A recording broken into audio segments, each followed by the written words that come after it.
Voilà, bonjour tout le monde. Et bien aujourd'hui, pour illustrer ce que je vous ai dit sur les oscillateurs sinusoïdaux la dernière fois, j'aimerais vous montrer, vous faire part d'une petite expérience à base d'un micro et d'une sono et du haut-parleur, pour montrer qu'en injectant le signal issu du haut-parleur sur le micro, eh bien on arrive à produire des oscillations. Voilà. Alors vous allez regarder le système, je vais vous le montrer un petit peu. Donc ici, qu'est-ce qu'on a? Eh bien on a le fameux micro, le haut-parleur, enfin l'enceinte complète, voilà, qui est alimenté par cet ampli, et ici je peux régler le volume, donc le gain, on va dire, de l'ampli. Et puis plus loin vous avez la table de mixage qui alimente l'ampli. Cette table de mixage elle va nous être bien pratique parce que elle est munie d'un équaliseur plusieurs bandes qui vont nous permettre de privilégier une fréquence. Pour le moment j'en privilégie aucune. Voilà. Et dans cette table de mixage, eh bien, il y a le micro qui rentre sur cette voie là. Hein.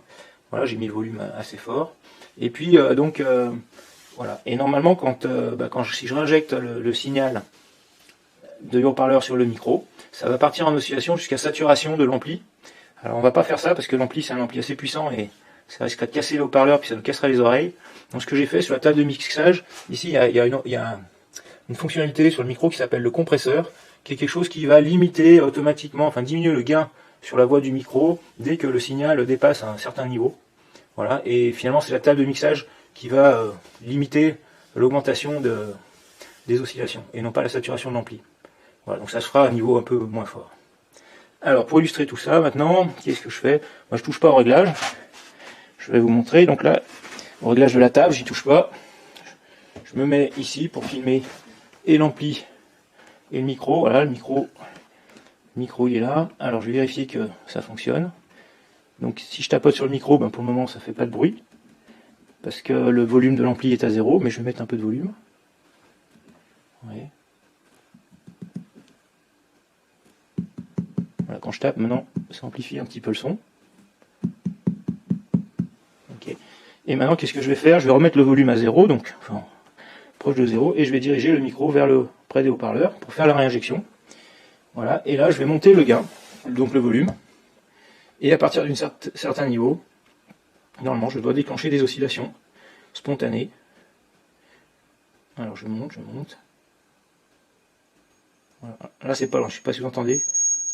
On est un peu à la limite de déclenchement des oscillations. Donc très proche du gain qu'on appelle le gain critique. Ça veut dire qu'un son capté par le micro ici, ressort dans le haut-parleur et ramène un son un petit peu plus fort dans le micro. Alors là c'est à peine plus fort, si je mets beaucoup plus fort, je monte un peu le gain comme ça. Et là, ça se met à osciller de manière permanente. Alors le son est assez aigu, quoique des fois on sent un son grave aussi. En fait, il y a plusieurs sons qui peuvent se produire. Voilà, et puis en dessous du gain critique, les oscillations retombent. Voilà. Alors la fréquence, bon là, elle est quand même assez aiguë, mais je ne sais pas si vous l'entendez. Enfin, il faut avoir des haut-parleurs qui sortent les graves, parce qu'il y a un peu un son grave des fois qui se rajoute au son aigu. Et ce qu'on va faire maintenant, on va essayer de contrôler mieux la fréquence du son. Et pour ça, je vais retourner sur l'équaliseur. Et sur l'équaliseur, qu'est-ce que je vais faire? Alors je vais baisser franchement mon volume. Je vais sur l'équaliseur, et sur l'équaliseur, je vais décider de privilégier une fréquence. Donc une fréquence pas trop aiguë, justement, on va changer. Donc je sais pas, je vais mettre du 120 Hz. Donc je vais pousser le gain sur les 120 Hz. Donc ça me fait l'effet d'un filtre passe-bande qui va privilégier le 120 Hz.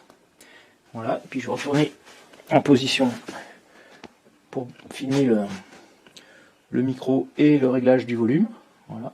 Donc là, le volume, je le monte un petit peu. Et voilà. Et là, on est parti sur un son beaucoup plus grave que tout à l'heure. Voilà, j'espère que vous l'entendrez. Si vous avez des haut-parleurs de PC portable, peut-être que vous l'entendrez pas. Il faut passer sur des haut-parleurs qui sortent un peu les sons graves. Voilà, donc toujours pareil, légèrement en dessous du gain critique. Voilà, les oscillations meurent exponentiellement.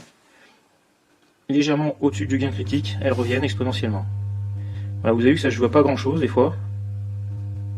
Il suffit que le taux de réinjection soit inférieur à 1, ça diminue, et qu'il soit supérieur à 1, et ça va revenir là je pense.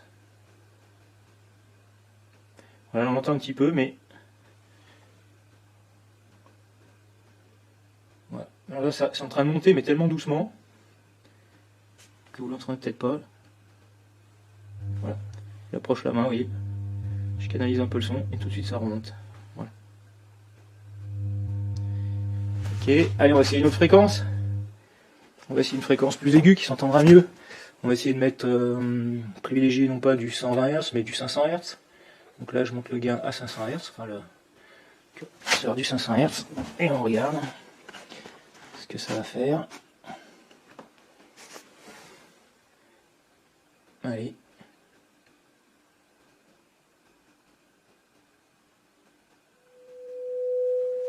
Voilà.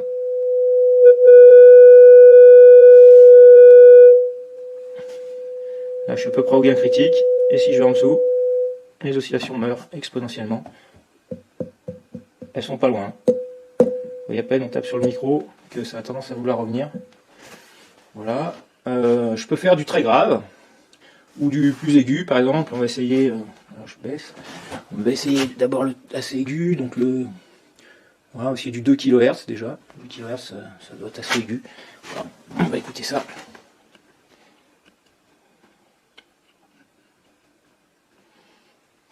Allez, c'est parti.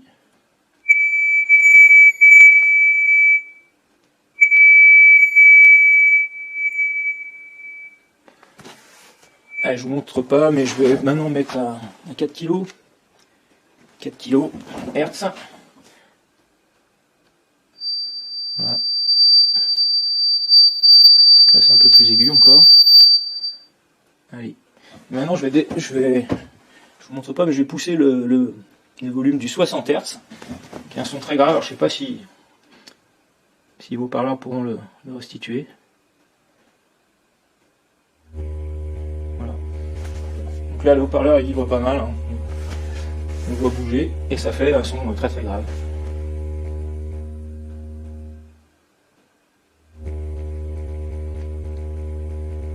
Voilà. Alors voilà comment on fabrique des oscillateurs sinusoïdaux. Hein.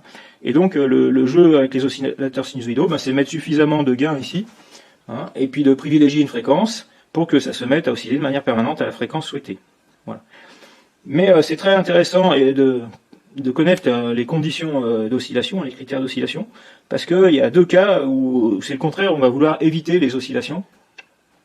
Et ces deux cas, c'est bien en sonorisation, typiquement, parce que si on fait pas attention et qu'on a ce genre de phénomène qui se produit, ça va rajouter des bruits parasites qui sont très dommageables pour la qualité de la musique à restituer, notamment dans les concerts. Voilà. Et c'est aussi le cas dans ce qu'on va appeler les asservissements. Quand on fait un asservissement, comme je vous ai montré par exemple pour la régulation de vitesse, eh bien en fait quand on fait la régulation de vitesse, vous avez vu qu'à un moment on prend la vitesse, enfin il y a une boucle, c'est-à-dire qu'on réinjecte quelque part dans le circuit, à l'entrée d'un circuit, ce qu'il y a à la sortie. Et quand on fait l'asservissement, c'est pareil, on veut éviter que ça parte en oscillation. En fait, on veut que le système soit stable pour que la régulation se stabilise sur un point d'équilibre et que la consigne, la vitesse souhaitée, obtenue, corresponde à la vitesse souhaitée. Voilà. Alors je vais vous montrer ce qui se passe en sonorisation si on ne prend pas trop de marge par rapport à ces conditions d'oscillation. Voilà.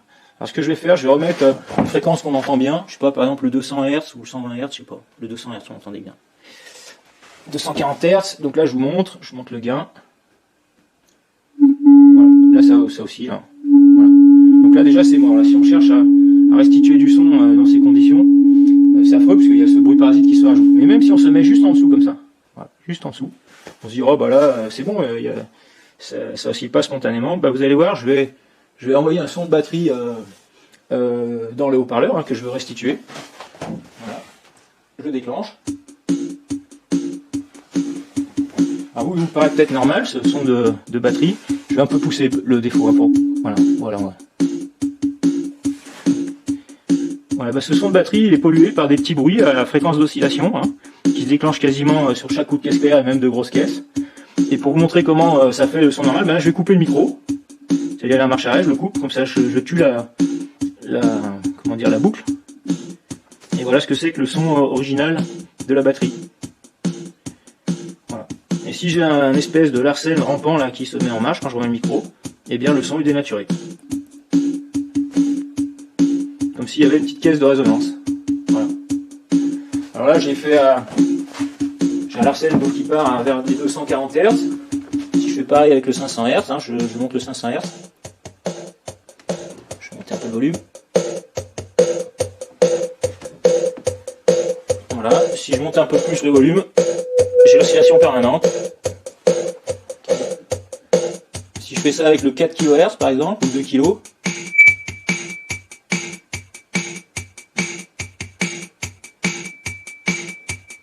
voilà. Et même avec les sons graves, hein, ça peut être préjudiciable.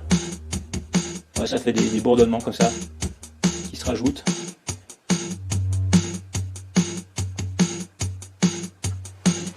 Voilà, je suis à 120 Hz. Voilà, je coupe le micro. Voilà, là, mon son de batterie est pur, et là, il est parasité. Avec des espèces de résonances malsaines qui se rajoutent dessus. Voilà. Donc si un jour vous êtes ingénieur du son, ben, c'est quelque chose qu'il faudra maîtriser ça. Allez, on va arrêter.